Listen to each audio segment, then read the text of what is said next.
बिस्मिल्लाहिर्रहमानिर्रहीम। अस्सलाम वालेकुम नाज़रीन कराम, मैं हूं मखदूम शहाबुद्दीन और आप देख रहे हैं मेरा फेसबुक और यूट्यूब चैनल। उम्मीद करता हूँ आप सब लोग बखैर वाफियत होंगे और जहां भी होंगे अपने अहले खाना समेत खुश भी होंगे और महफूज भी। नाज़रीन कराम, आज बरोज़ जुमेरात 5 सितंबर 2024 इंतहाई अहम तरीन अपडेट्स हैं। एक जानिब तो रावलपिंडी में तैयारियां मुकम्मल कर ली गई हैं और 8 सितंबर के जलसे से ठीक 72 घंटे पहले अहम तरीन प्रेस कॉन्फ्रेंस पाकिस्तान की फौज की जानिब से होने जा रही है। इस प्रेस कॉन्फ्रेंस में क्या कुछ डिस्कस हो सकता है और ये प्रेस कॉन्फ्रेंस इस इंतहाई क्रूशल और अहम तरीन मौके पर क्यों अहम है और इस हवाले से क्या डिटेल्स अब तक पहुंची हैं, ये सब कुछ मैं आपके सामने रखूंगा। इसके साथ ही साथ शहबाज शरीफ साहब ने एक अहम तरीन जर्नैल की समरी पर दस्तखत कर दिए हैं। ये क्या माजरा है और सोशल मीडिया पर इस वक्त एक तूफान बरपा है। साथ ही साथ आईएमएफ ने इस मौजूदा हुकूमत को जकड़ लिया है और यूं लग रहा है कि रोजाना आईएमएफ की जानिब से जो खबरें आ रही हैं इस हुकूमत के हवाले से, वो इस हुकूमत के लिए बाज़ाब्ता तौर पर इस हुकूमत के इक़्तिदार के ताबूत में आखिरी कील की हैसियत रखती हैं। इमरान खान साहब का अडयाला जेल में ट्रायल भी है, लेकिन उस ट्रायल के हवाले से भी तशवीशनाक अपडेट्स जो हैं वो हमें मौसूल हो रही हैं। ये 4 बड़ी खबरें हमारी आज की इस वीडियो के एजेंडे पर हैं। सबसे पहले एक इंटरेस्टिंग खबर, इस्लामाबाद हाई कोर्ट में जस्टिस बाबर सत्तार हैं इस वक्त और जस्टिस सरदार एजाज इसहाक खान साहब जो हैं, ये दोनों जजेस अभी केसेस की समाअत कर रहे हैं। जस्टिस बाबर सत्तार ने कल बहुत बड़ा खड़ाक किया। लापता बच्चा है फैज़ान उस्मान, उसकी बाजियाबी के केस में, और आईजी साहब की कामिलवी को दाद देनी चाहिए क्योंकि इल्ज़ाम डायरेक्टली आईएसआई पर है वालिद की तरफ से बच्चे के कि उन्होंने अबडक्ट किया है। तो जब जस्टिस बाबर सत्तार ने पूछा कि आपने आईएसआई से रब्ता किया तो आपके आईजी कह रहे हैं कि जी मैंने वजारत दिफा से रब्ता किया। जी बिल्कुल। तो जज साहब ने कहा वो तो वजारत दिफा के मातहत है ही नहीं आईएसआई, आईएसआई तो वज़ीर आज़म के मातहत है, तो आप उनसे रब्ता करें। अब उसका जो समात है उसका तहरीरी फैसला जो है वो आ चुका है और इस सब के अंदर मैं आपको ये बता दूँ कि इस सारी की सारी सिचुएशन में ये हुक्मनामा जारी किया गया है। और ये पहले तो सबसे इंपॉर्टेंट चीज़ जो रिमार्क्स हैं वो ये हैं कि डाले आते हैं और बंदा उठा के ले जाते हैं, किसी को पता ही नहीं होता कि क्या हो रहा है। और इस सब के अंदर इस्लामाबाद हाई कोर्ट ने 2 माह से लापता 18 साल फैज़ान उस्मान की बाजियाबी की दरख्वास्त पर तहरीरी हुक्मनामा जारी किया है और खुफिया इदारों को ये हुक्म दिया है कि बाजियाबी के लिए पुलिस की जितनी सपोर्ट आपसे हो सके आपने वो करनी है। और इस सब के अंदर ये हुक्म दिया है कि पुलिस को जिस मुतलका डाटा की ज़रूरत हो वो भी पुलिस के साथ शेयर किया जाए। 2 सफ़ात पर मुश्तमिल ये तहरीरी हुक्म जस्टिस बाबर सत्तार ने डॉक्टर उस्मान की दरख्वास्त पर जारी किया है और इस सब के अंदर पुलिस को 11 सितंबर तक की मोहलत दे दी गई है और हुक्म में कहा गया है कि आईजी इस्लामाबाद ने अदालत में पेश होकर इब्तदाई रिपोर्ट जमा करवाई, लेकिन इस सब के अंदर आईजी ने ये मोहलत मांगी है तो हम ये मोहलत दे रहे हैं। और इसमें अदालत ने यह कहा है कि IG Islamabad ISI, IB, FIA और तमाम मुतलका खुफिया इदारों से सपोर्ट ले सकेंगे और अदालत तवक्को करती है कि आईजी इस्लामाबाद फैज़ान को बाजियाब करा के 11 सितंबर को इस अदालत के सामने पेश करेंगे। तो ये तहरीरी हुक्मनामा जो है उसमें भी जस्टिस बाबर सत्तार का खड़ाक जो है उसी तरीके से जारी रहा। अच्छा, वहीं दूसरी जानिब इमरान खान साहब की जो वकला हैं, स्पेसिफिकली अगर हम बात करें फैसल चौधरी जो कि फवाद चौधरी के भाई हैं और नईम हैदर पंजोथा, इन्हें रिसेंट अदयाला जेल के ट्रायल के अंदर नहीं जाने दिया जा रहा। इन्होंने अदालत से रुजू भी किया और उस पर जवाब अदालत ने तलब कर लिया हुआ है। जस्टिस सरदार एजाज इसहाक खान साहब ने कल बड़े अहम तरीन रिमार्क्स भी दिए थे कि भाई जिस ट्रायल में वकला को जाने नहीं दिया जा रहा तो उस ट्रायल की क्रेडिबिलिटी और वो ट्रायल टिक नहीं सकेगा। तो अब इमरान खान साहब जो है वो खुद भी कह चुके हैं कि 190 मिलियन पाउंड केस के अंदर मुझे एज सून एज पॉसिबल सजा देना मकसूद है और काजी साहब भी इसलिए 2.5 महीने से नैब तरामीम पर फैसला महफूज किए हुए हैं कि एक दफ़ा मुझे सजा हो जाए फिर वो फैसला सुनाएं। अब इस सब के अंदर नईम हैदर पंजोथा जो हैं उन्होंने एक बहुत अहम तरीन वीडियो मैसेज हंगामी बुनियादों पर जारी किया है और उन्होंने कहा है कि मैं अडयाला जेल के बाहर खड़ा हूँ, लीगल टीम को रोक लिया गया है, कहा जा रहा है कि ऊपर से इजाज़त नहीं, शायद एक तरफा फैसला सुनाने के लिए ये सब कुछ किया जा रहा है।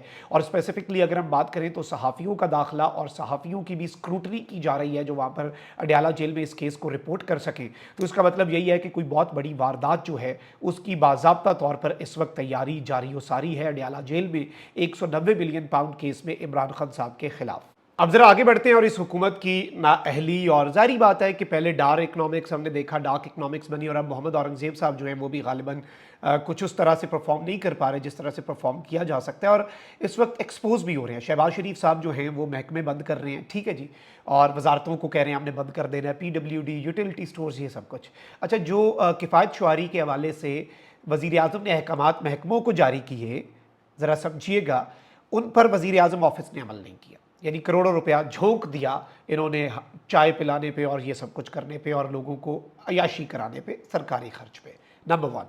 नंबर टू, आप ये देखें कि जो आपकी राइट साइजिंग कमेटी है उसके सरबराह जो हैं वो भी इस्तीफ़ा देकर चले गए। उन्होंने कहा भाई मैं कह रहा था कि ग्रेड 17 से 20 के अफसरान जो हैं उन्हें कम किया जाए, और ये ग्रेड 1 से 16 के अफसरान का मुआशी कत्ल करने पे लगे हुए हैं, ग्रेड 1 से 16 के मुलाजमीन जो है सरकारी उनके खिलाफ। तो ये हुकूमत की प्रायोरिटीज़ हैं। अब वजारत ख़जाना की आप मिसाल ले लें, ठीक है वहाँ पर मोहम्मद औरंगज़ेब साहब हैं, टेक्नोक्रेट हैं, मुनासिब आदमी हैं, लेकिन ऑडिटर जनरल ऑफ पाकिस्तान की रिपोर्ट में ये इंकशाफ हुआ है कि वजारत ख़जाना ने खिलाफ कानून अफसरान और अमले को एक साल में 24 करोड़ रुपए के 4 एजाज़िये जारी किए। ऑडिट रिपोर्ट 2023-24 के मुताबिक वजारत ख़जाना के ग्रेड 1 से 20 तक के अमले को 22 करोड़ 54 लाख रुपए एजाज़िया मिला, जबकि ग्रेड 21 और 22 के अफसरान को 1 करोड़ 35 लाख रुपए एजाज़िया दिया गया। ऑडिट रिपोर्ट में बताया गया कि कानून के तहत विफाकी मुलाजमीन को खसूसी काम पर 1 एजाज़िया दिया जा सकता है, और वज़ीर आज़म ने 2020 में हिदायत दी थी कि फाइनेंस डिवीजन या ECC एजाज़िये की मंजूरी नहीं दे सकते। रिपोर्ट में कहा गया कि एक साल में मुलाजमीन को बुनियादी तनख्वाह के बराबर 4 एजाज़िये जारी करना खिलाफ कानून है। वजारत ख़जाना ने इनकम टैक्स बचाने के लिए एजाज़िया क्रॉस चेक के बजाय डिमांड ड्राफ्ट पर जारी किया।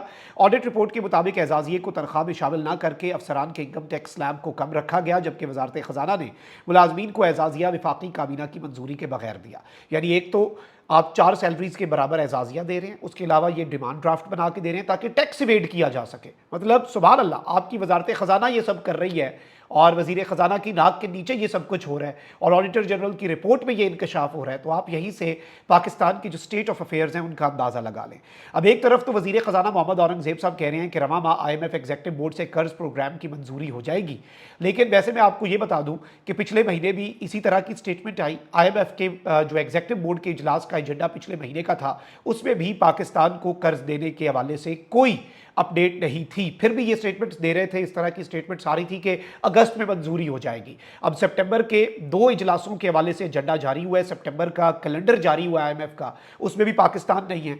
अब पाकिस्तान जो है वो बहुत बड़ा प्रोग्राम तो दूर की बात, अब पाकिस्तान ने स्टैंडर्ड चार्टर्ड बैंक से $80 करोड़ से $1 अरब तक के तिजारती कर्जे को बहाल करने की रस्मी दरखास्त कर दी है, ताकि अपनी फाइनेंसिंग का खिलाफ कर सके, जो कि IMF के एग्जीक्यूटिव बोर्ड से मंजूरी के हुसूल के लिए ज़रूरी है। आला सरकारी ज़राए ने बताया कि पाकिस्तान की दरखास्त पर बैंक ने असूली तौर पर पाकिस्तान के लिए कर्ज की क्रेडिट लाइन बहाल करने पर आमादगी का इजहार किया है। पाकिस्तान ने ऐसी ही दरखास्त सऊदी अरब से भी कर रखी है कि वो $1.2 अरब की सऊदी तेल की सहूलत बहाल करे, और सऊदी अरब से इसकी तस्दीक हासिल होते ही पाकिस्तानी हुक्काम IMF के एग्जीक्यूटिव बोर्ड से लेटर ऑफ इंटेंट पर दस्तखत करके उसे IMF के एग्जीक्यूटिव बोर्ड को भिजवाने का इरादा रखते हैं, ताकि $7 अरब की तौसीह शुदा जो फंड फैसिलिटी है उसका प्रोग्राम का कर्ज हासिल किया जा सके। लेकिन देखना यह है कि सऊदी अरब भी ये मामला नहीं कर रहा, और अब स्टैंडर्ड चार्टर्ड बैंक जो है उससे कहा जा रहा है कि $80 करोड़ से $1 अरब तक के तिजारती कर्जे को बहाल करने की आप हमें अब ये हुकूमत दरख्वास्त कर रही है। तो इस वक्त सूरत हाल ये है, और IMF ने इस मौजूदा हुकूमत को इस तरह से जकड़ लिया है कि आप अंदाजा भी नहीं कर सकते। अच्छा, वहीं दूसरी जानिब DG ISPR की प्रेस कॉन्फ्रेंस पर आने से पहले और वज़ीर आज़म ने जो एक समरी पर दस्तखत किए हैं उस पर आने से पहले अली अमीन गड्डापुर साहब के नाकाबिल ज़मानत वारंट गिरफ्तारी इस्लामाबाद पुलिस को मौसूल तो हो चुके हैं, लेकिन इस सब के अंदर गिरफ्तारी से बचने के लिए अली अमीन गड्डापुर ने पेशावर हाईकोर्ट से रुजू कर लिया है, और इस सब के अंदर अली अमीन गड्डापुर ने गुज़श्ता रोज़ के जुडिशल मजिस्ट्रेट के फैसले के खिलाफ राहदारी रिमांड के लिए पेशावर हाईकोर्ट से रुजू किया है, और सेशन अदालत इस्लामाबाद से भी इस फैसले के खिलाफ रुजू कर लिया गया है। तो ये एक बड़ी अपडेट थी जो आपके सामने रखना जरूरी थी। अब नाज़रीन किराम, एक और काम ये हो गया है कि lieutenant general retired Akhtar Nawaz Sati जो हैं उन्हें चेयरमैन लगा दिया गया है फेडरल पब्लिक सर्विस कमीशन का। वज़ीर आज़म शहबाज शरीफ ने मंजूरी दी है, और फेडरल पब्लिक सर्विस कमीशन जो है वो पाकिस्तान में जो CSS के इम्तिहान और बाकी ब्यूरोक्रेट्स का सारे मामलात को देखता है। तो आप इसकी मिसाल ऐसे ही ले लें, ये इतना ही एब्सर्ड हो सकता है कि आप किसी ब्यूरोक्रेट को, किसी पाकिस्तान एडमिनिस्ट्रेटिव सर्विस के बंदे को या PSP के किसी बंदे को उठा के आप कहें कि तुम PMA के कमांडेंट लग जाओ और तुम यहां पे सारी चीजें देखो। ऐसे नहीं हो सकता, ये बहुत, क्योंकि right man for the right job होता है। तो इस वक्त पाकिस्तान की जो दबंग ब्यूरोक्रेसी है उसमें एक भी काबिल बंदा नहीं था, इसलिए एक रिटायर्ड लेफ्टिनेंट जनरल साहब जो हैं उन्हें लगा दिया गया। वैसे मैं ये समझता हूं कि इदारे को भी इस चीज को देखना चाहिए कि इसका ये चीजें काउंटर प्रोडक्टिव होती हैं, किसी एक शख्स का शायद इसमें फायदा हो जाए, लेकिन ओवरऑल एक जो नैरेटिव और इस वक्त सोशल मीडिया पर जो तनकीद भी हो रही है, आई डोंट थिंक कि वो कोई अच्छा टेस्ट क्रिएट कर पा रही है। अच्छा, वहीं दूसरी जानिब आज एक बड़ी अहम तरीन अपडेट है। एक तो पीटीआई का जलसा है 3 दिन के बाद, और बाकी आपको पता है कि इससे पहले भी डीजीआईएसपीआर 9 मई के वाले से अपना मौक़िफ़ दे चुके हैं। फिर मुज़ाकरात के वाले से कि पीटीआई पहले माफ़ी मांगे, फिर मुज़ाकरात होंगे, आम माफ़ी होनी चाहिए। और इस सब के अंदर जब मुज़ाकरात की बाज़गश्त है, जब नवाज शरीफ साहब गैर मशरूत पीटीआई से मुज़ाकरात करना चाह रहे हैं और पीटीआई बहुत बड़ा जलसा भी करने जा रही है, इस सब के अंदर डीजीआईएसपीआर लेफ्टिनेंट जनरल अहमद शरीफ चौधरी जो हैं वो आज एक अहम तरीन प्रेस कॉन्फ्रेंस करने जा रहे हैं।